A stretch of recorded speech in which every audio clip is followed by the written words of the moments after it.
Ya, selamat siang. Jumpa lagi sahabat NTB di jalan-jalan unik. Siang ini kita melewati sebuah talang air warna-warni ya. Namanya Talang Air Progopestan. Jadi ini Kali Progo di sebelah kanan dan ini talang airnya. Kita susuri ke atas dahulu. Jadi talang air ini berada di daerah Kecamatan Jumo ya, Temanggung. Di belakang Kecamatan Jumo persis. Kalau dari selatan ini dari perempatan Kedu ya, arah ke tradisi-tradisi di episode sebelumnya kita lewat jalan ini dan kita melewatinya. Tapi kali ini kita review tersendiri karena ya walaupun bukan bangunan sejarah, bukan bangunan budaya, bukan peradaban, tetapi bangunan yang sangat mendukung kehidupan orang banyak dan kemaslahatan yang dapat diperoleh dari masyarakat di beberapa kecamatan dengan adanya talang air Bendungan Progopestan ini.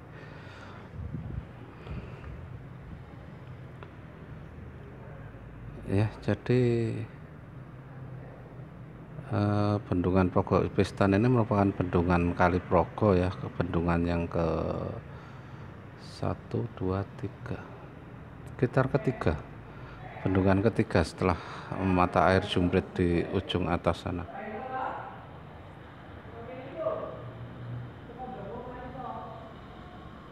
Jadi ini bendungan ketiga dan Progopestan ini berada di Kecamatan Jumo, mengairi sekitar Kecamatan Jumo, Kecamatan Kandangan hingga ke Kecamatan Kaloran. Jadi 3 kecamatan dengan luasan ya ribuan hektar areal persawahan. Dan ini ya manfaatnya sungguh luar biasa. Progopestan, bendungan Progopestan sendiri sebenarnya muncul ide itu sejak zaman era Orde Baru sekitar tahun 97 atau 98, masih masa Orde Baru waktu itu ya, karena saya dahulu sempat ikut ya sedikit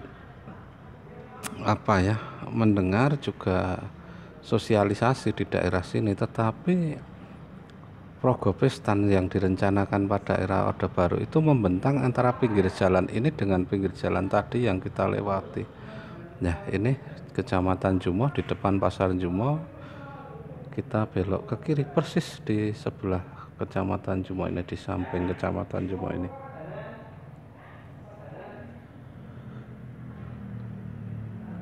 Ya, dan kita lurus ya, ambil jalan yang ke kiri menurun ke bawah ini.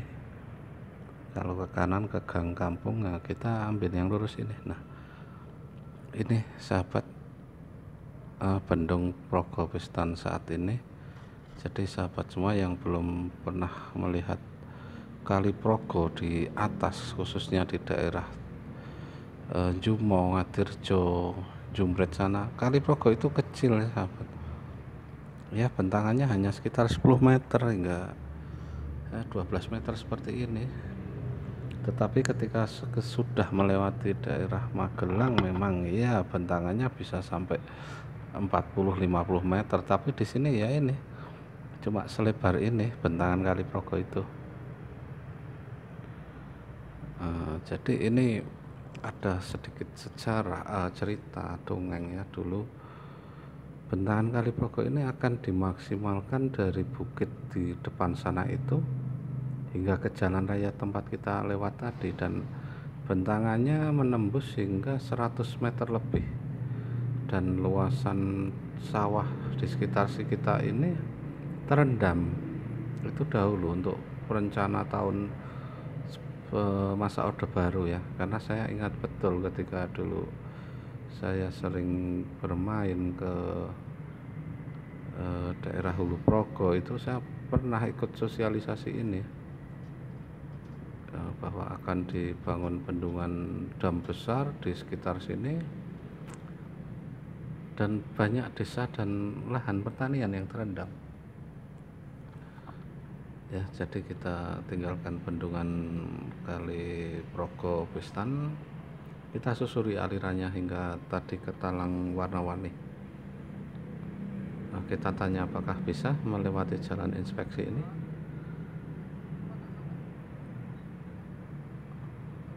Dan ternyata bisa kita melewati jalan inspeksi ini hingga ke Talang.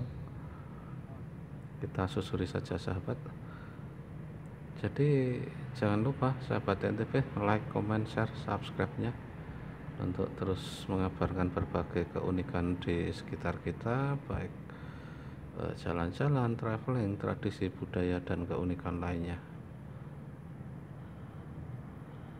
Jadi rencana bendungan Orde Baru ini mendapat kendala di awal tahun 2000-an, sekitar tahun 2001-2002 pernah ada sosialisasi lanjutan saat itu, tetapi mendapatkan kendala juga ketersediaan anggaran dari pusat yang waktu itu baru saja gonjang-ganjing resesi itu. Akhirnya anggaran yang tadinya dibutuhkan ratusan miliar akhirnya ya harus gagal dilaksanakan,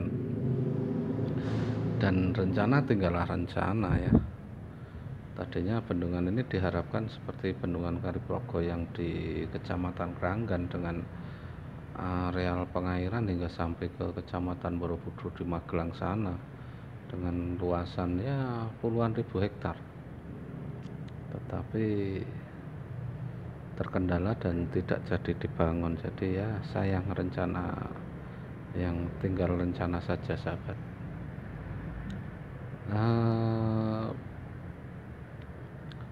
Bendungan ini dahulunya sawah, lahan pertanian, dan dikeruk ya, ini digali sehingga dijadikan jalan inspeksi juga saluran. Karena dulu memang saya sering terlibat juga di perusahaan-perusahaan konstruksi besar nasional. Jadi ya karena terdesak sesuatu ya akhirnya banting setir menjadi tidak lagi mengurusi seperti ini ya. Jadi saya cukup banyak tahu hal-hal tentang konstruksi di besar-besar, khususnya di daerah Jawa ya, yang terkait dengan pembangunan bendungan dan lain sebagainya di tahun-tahun terakhir Orde Baru.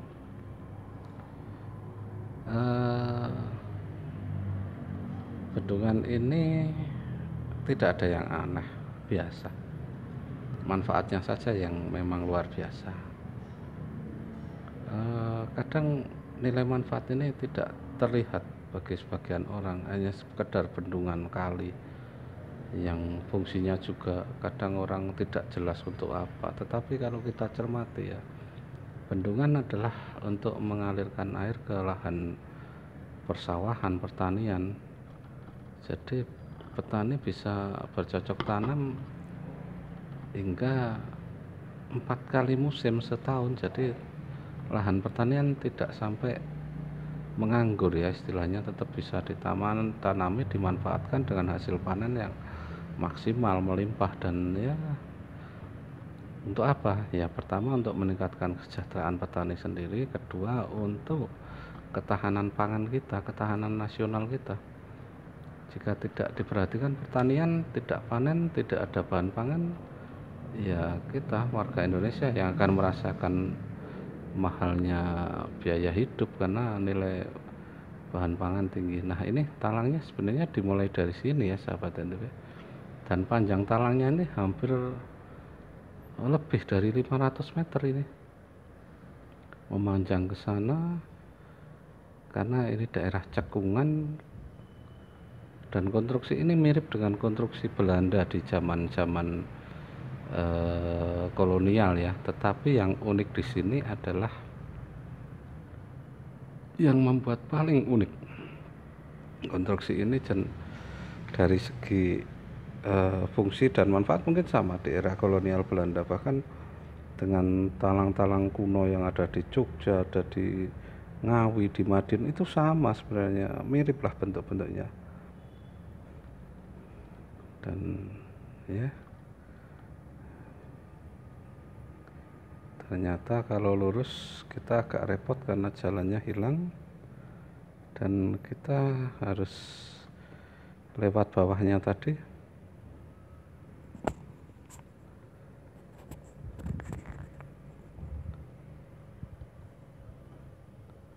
Nah, kita ke sini ternyata lewat bawah talang ya, talang air ini ya. Kita sedikit membungkuk sahabat NTB. Nah, ini kita harus ke jalan raya. Kembali ke jalan raya, mengitari talang kembali. Memang keunikan talang peninggalan kolonial tentu saja historisnya, estetikanya, konstruksinya memang yang ya memang ya konstruksi zaman lama tentu begitu menakjubkan saat ini, tetapi ini adalah konstruksi yang dibangun dan akhirnya Bendung Pogopestan dibangun sekitar tahun 2017, hampir 20 tahun setelah perencanaan terakhir ya, 20 tahun setelah perencanaan bendungan ini.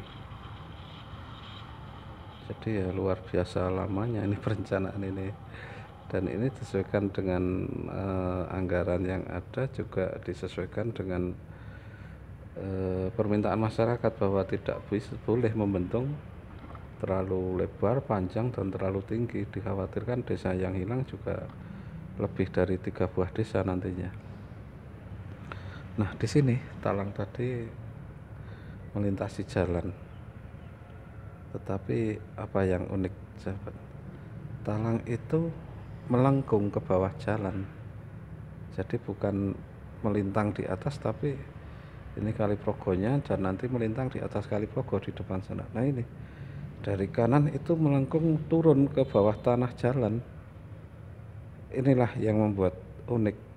Memang sebagian orang mengira bagaimana mungkin, tapi ini sangat mungkin karena memanfaatkan ilmu gaya ya, ilmu kinetik, bahwa yang meluncur ke bawah sama dengan yang ditekan ke atas.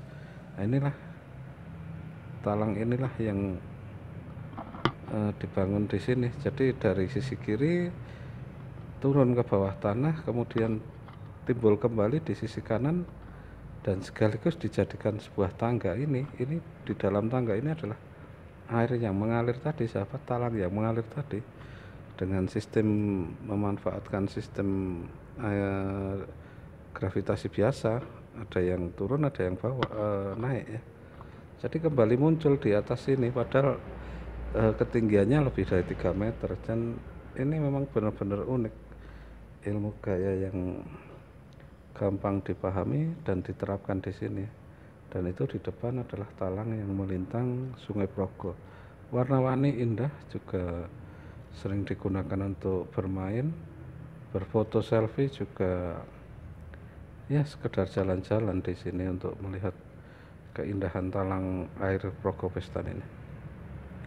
Sahabat semua, jika mampir melewati daerah Temanggung Utara, khususnya Ngatirjo, Parahan, Jumo, Kandangan, Kedu, bisa cari saja di Google Map, ini sudah ada. Ketika cerah, background Gunung Sumbing Sindoro tetap nampak ya di ujung sana. Jadi kita bisa berfoto indah dengan background Sumbing Sindoro, juga talang air warna-warni ini. Dan ini dibuka gratis ya, tidak ada pengelola, dan hanya ada pedagang-pedagang makanan ringan dan minuman di sekitar sini. Jadi bisa dinikmati kapan saja. Traveling cara beda, menjelajah cara beda, dan inilah ada perbedaan di sini yang mana talang ini adalah talang modern ya, bukan talang peninggalan kolonial. Jadi ya sedikit memang sedikit beda dengan ke depan. Kita akan eksplor talang-talang kuno yang ada di sekitar kita, sekalian kita menjelajah, sekalian kita traveling. Nanti ada keunikan apa di sekitar sahabat semua, kabar-kabar saja. Nanti suatu saat kita akan agendakan mengelilingi keunikan-keunikan di sekitar kita.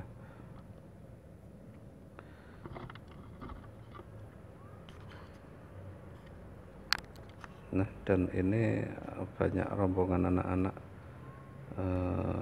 muda yang bermain di talang ini. Jadi kita tinggalkan mereka dengan keasikannya dan kita gas lagi lanjut menuju ke arah kota Temanggung untuk menjelajah objek lainnya, berbagi keunikan di sekitar kita. Kita lanjut sahabat.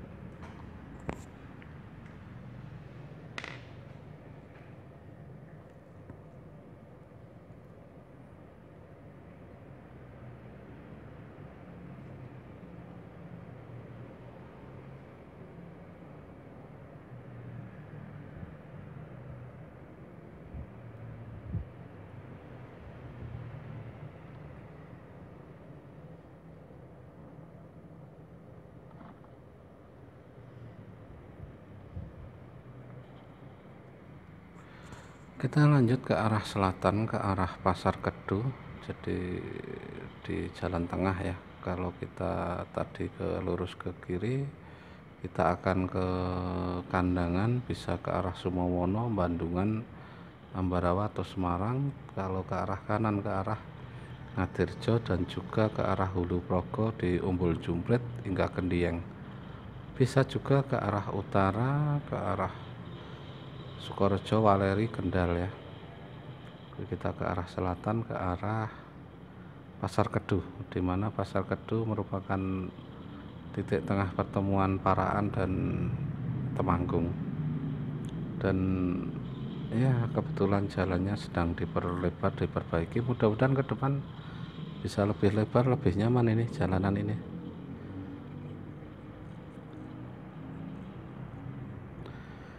Mulai desa ini sahabat, ini akan kita agendakan eksplor daerah ini mungkin di waktu-waktu ke depan ya, tidak lama lagi. Di sini ada legenda Angkling Darmo ya, legenda Angkling Darmo dengan nanti sumber mata airnya, sendang Angkling Darmonya, yang dipercaya ya ada sesuatu di sana. Dan juga kepercayaan masyarakat di ini, namanya Desa Bojonegoro, Kecamatan Kedu, Temanggung ya.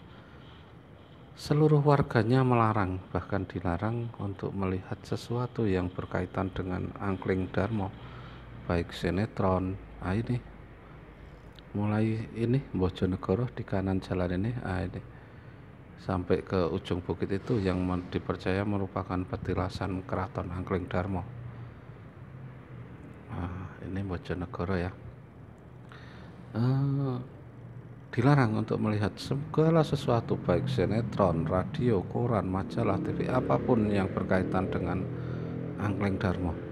Di bawah pohon rindang ini adalah sumber mata air Angkling Darmo yang dipercaya ada khasiatnya. Dan di sumber ini ada 2 buah patung Nandi yang berkaitan dengan Hindu Siwa, memang yang ada di sumber itu.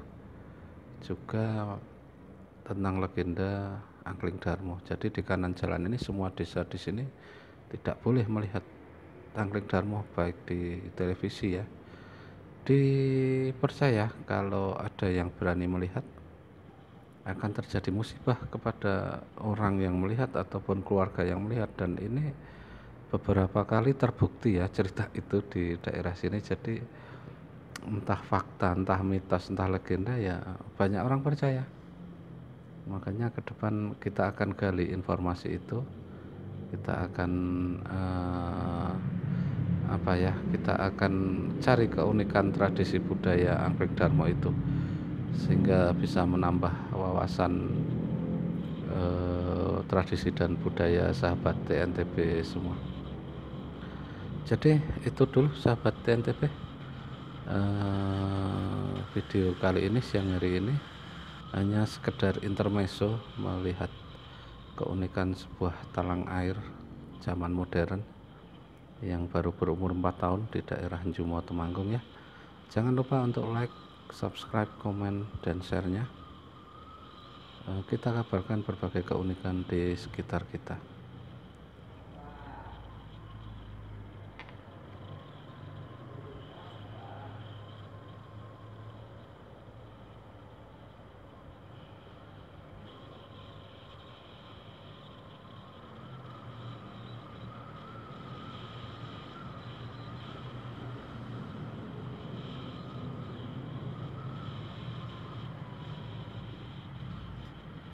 Dan di depan adalah Pasar Kedu ya. Ketika kita lurus bisa sampai ke daerah Bulu, di daerah gudang-gudang tembakau terbesar di Indonesia itu. Ketika kita belok kanan kita ke Kota Paraan dan kiri ke Kota Temanggung.